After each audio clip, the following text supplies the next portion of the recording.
Hi, everyone. Welcome to another edition of Healthcare's Missing Link, a podcast where we help you uncover those things that are stealing your best health.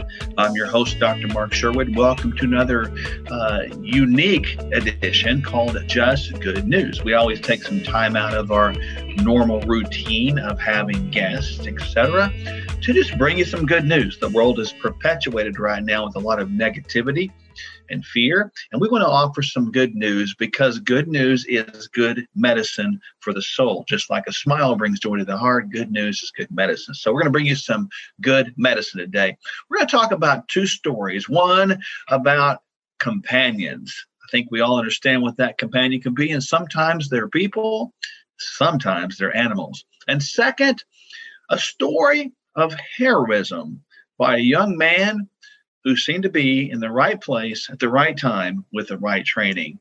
Both of these stories are sure to absolutely inspire you. I do think that both of these will absolutely light you up, so to speak. I think if we look at this from the standpoint of what you can actually learn and what you can achieve from looking at good stories like this, it's quite amazing.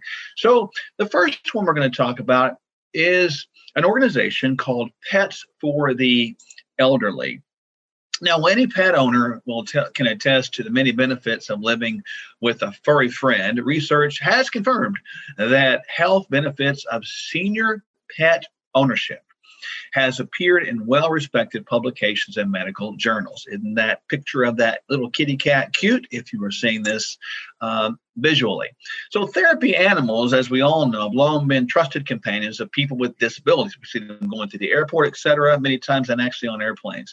Now animals of all kinds are proving their value to individuals dealing with a wide range of mental health conditions, including depression and even, get this, dementia.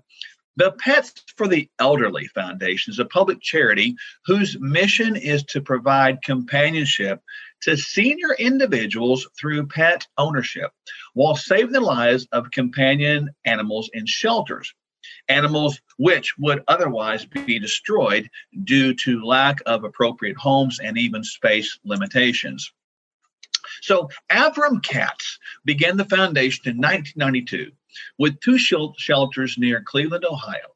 And since then, PFE, as it's known, has been seeing great success and has grown to a nationwide program with 54 shelters in 34 states.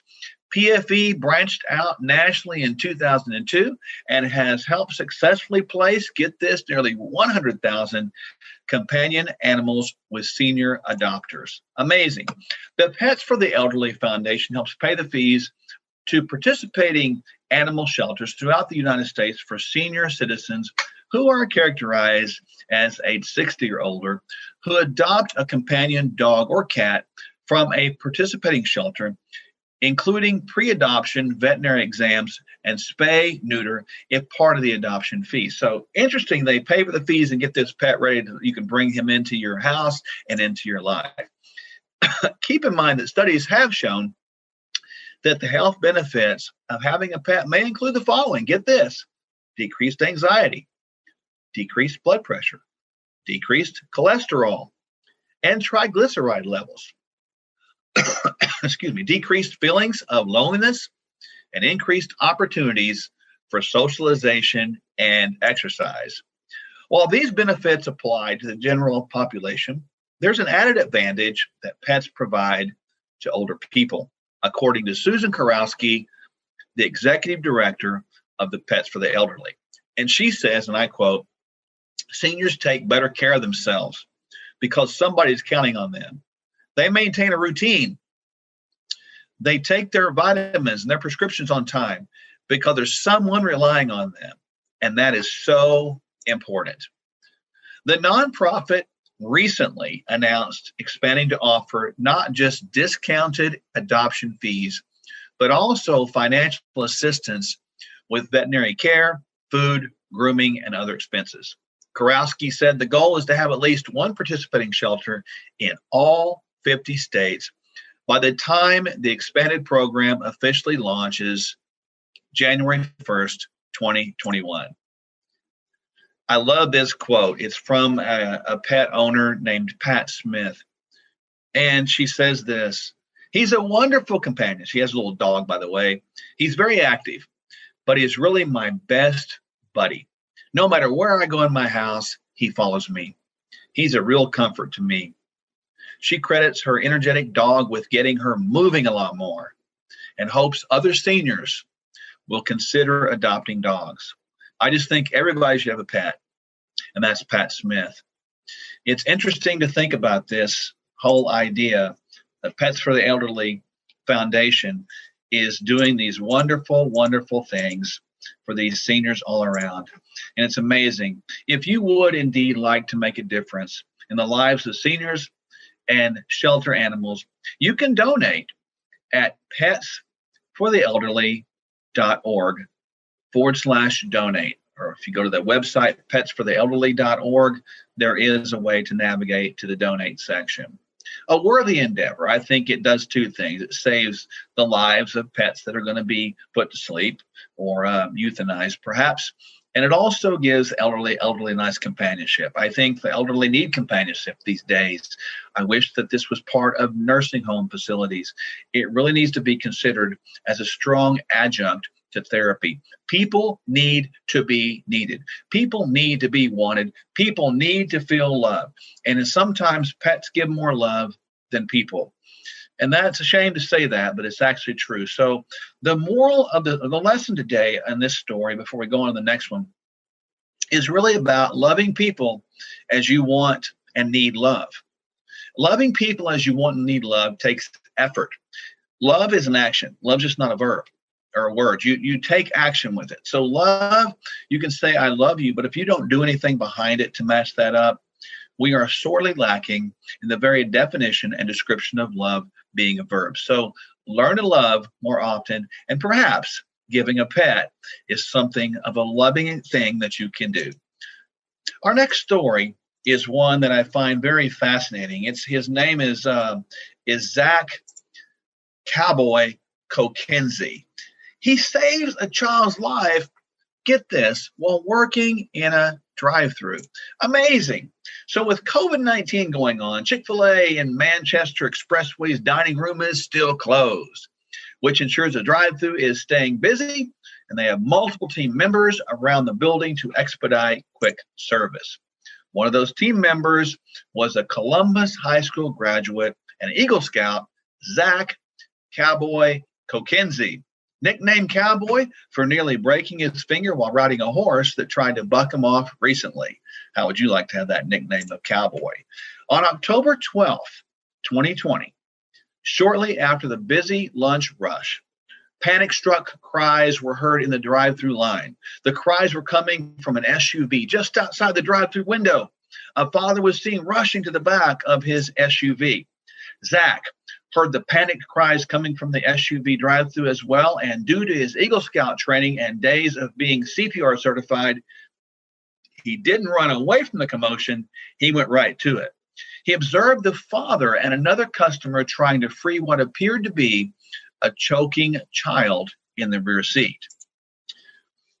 The cries were from the other children in the vehicle. It appeared that the seatbelt had become wrapped around the child's windpipe. Another customer had left his vehicle and was trying, without success, to assist the father in removing the seatbelt by reaching through the back window. Fellow team member Zachary Bullock passed a pair of scissors through the window, and Zach Cowboy Kokenzie calmly walked around to the rear of the vehicle and cut through the seatbelt in seconds, freeing the child. Amazing. When everything is going wrong, when you have emergencies, it typically takes one calm soul to make a great decision. Zach Kokenzie is a true hero, not because of what he did, but because he did something. He didn't sit back and do nothing. He jumped in the middle of the firing line and did something about it, perhaps saving this child's life, because as the seconds go by without air, the seconds go by without oxygen to the brain can become damaged. Zach did something that was extraordinary. Store owner Alex Van expressed his appreciation to Cowboy and the team by saying this: Zach and our team acted quickly in rescuing a child in a life-threatening situation. I am proud of Zach, Justin, Zachary B., and our team for their quick thinking and quick responses. This could have been far worse, but Zach and others were in the right place with the right training, with the right attitude to potentially save the life of one of our customers. We're glad everyone is all right. How about you, friend? Do you have the right attitude and the right training so that when you're in the right place, you can take the right actions? Because many times we don't exhibit the right attitude because we don't think it's going to happen to us. We don't think that, maybe this whole story wouldn't be something that would ever happen. It couldn't be us. No. But yet, friend, it's interesting that here Zach Cowboy Kokenzie is in this right place with the right training, with the right attitude, and took the right actions. In both of these stories, giving pets for the elderly and having the right attitude to take the right action with the right training, both of these, they require effort. They require effort to get involved to meet the needs of mankind. In one respect, to show love. In the other respect, to also show love, but life-saving skills. How about you, friend? Do you have what's in it, what it takes inside you to show that love, to do what it takes? Do something today. I'm going to challenge you with this. Do something today to exhibit love to someone else. It may not be something that you're led to do is get them a pet. And it may. And you may not, hopefully, be put in a position where you have to cut a seatbelt that's actually choking somebody. But friend, I hope you're willing to take action. I hope you're willing to get involved. I hope we're not just bystanders, because spectators are not in the game. Spectators can criticize those in the game, but spectators are not in the game. The lesson behind both of these two stories for all of us, for the sake of our health, is to get in the game. There is reward and there's joy and there's health found in participation of life, which, if put in proper context and proper perspective, is participation in love. So let your love and life be actions that demonstrate that to your fellow man. I hope you've enjoyed this podcast today. And as I always ask you, please subscribe. Subscribe below and find out who and what is coming next. I hope this edition of Just Good News has inspired you, because just good news is just good medicine. Don't let those hidden things, maybe bad news, negative news, fear, steal your health. Embrace the good news. Embrace the life. We love you. We look forward to seeing you on the next podcast. Until next time, we'll see you later.